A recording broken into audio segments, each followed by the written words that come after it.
I rise today on the Senate floor to call for the resignation of John Kerry as a member of the Biden administration's National Security Council. John Kerry's record of undermining working families and working against American national security interests is too much to bear.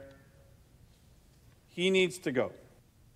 That was Alaska Senator Dan Sullivan calling for the resignation of Biden's climate czar, John Kerry. The call comes after the New York Times reported that Kerry discussed covert Israeli military operations in Syria with Iran's foreign minister while serving as then-President Barack Obama's Secretary of State.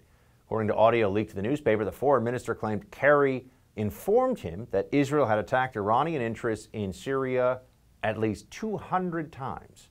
Kerry is denying the report, tweeting yesterday evening, "I can tell you that this story and these allegations are unequivocally false. This never happened, either when I was Secretary of State or since." Not sure I'm going to take Kerry's word for it. Joining me now, the editor of the Algemeiner, Dovid Efune. Dovid, good to see you. Always a pleasure, Buck. Tell me, what is going on here? Just give us the lay of the land of this story, the allegations in this New York Times piece. Why is Kerry on the hot seat? Why does this matter? Well, the allegations are, as a result of a recording that has surfaced of Javad Zarif, Iran's foreign minister, speaking very frankly. The allegation is that John Kerry was discussing with a leader of a hostile state, an enemy state, a state that is the world's leading state sponsor of terror, details of covert operations that were being carried out in the region by an ally, a very, very close ally, a democratic ally, Israel, that were obviously vital and necessary and relevant to their own national security interests and national security interests of the West. Now, obviously, this kind of discussion and the disclosure of this kind of information, obviously it's got to be verified, and Kerry's denying it, but certainly if this is found to be true, is devastating to the ability of U.S. allies to trust the United States on national security issues, especially in that very, very delicate region there in the Middle East. Dovid, based on John Kerry's general orientation, feelings toward relationship with Javad Zarif, but also just the mullahs in Tehran, the Iranian regime generally, do you find this allegation credible? I mean, it's serious.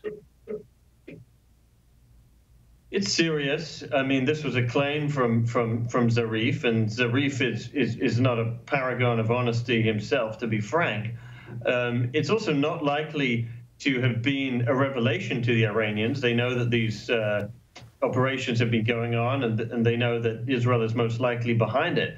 But I think what it speaks to is a much larger and worrying, disturbing attitude that we've seen from members of this administration and members of the Obama administration that really plays fast and loose with Israel's national security interests. They have to recognize, even if they have a different worldview and a different perspective of what can or can't be achieved with talks and diplomacy with the Iranian regime is an enemy.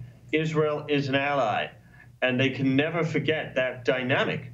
And the way that they are acting with and treating and maintaining dialogue between those two countries and two interested parties has to reflect that. If it does not reflect that, then something is very, very wrong with how things are being conducted by this administration in the Middle East. Dovid, we had the White House press secretary asked about this issue, Jen Psaki. Here's what she said. In tapes obtained by the New York Times, Iran's foreign minister says that former Secretary of State John Kerry informed him that Israel attacked Iranian interests at least 200 times.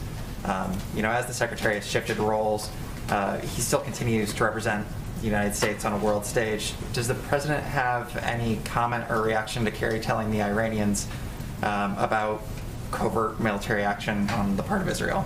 We're not going to comment on leaked tapes.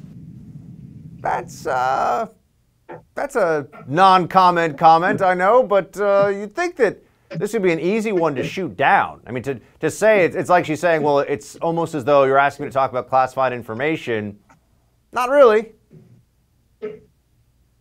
Yeah, and I think what's important, and maybe some of this is happening behind the scenes, but it's important to publicly telegraph to all of the players in the region and give the Israelis this confidence that the United States is going to act in a way that is responsible for an allied power.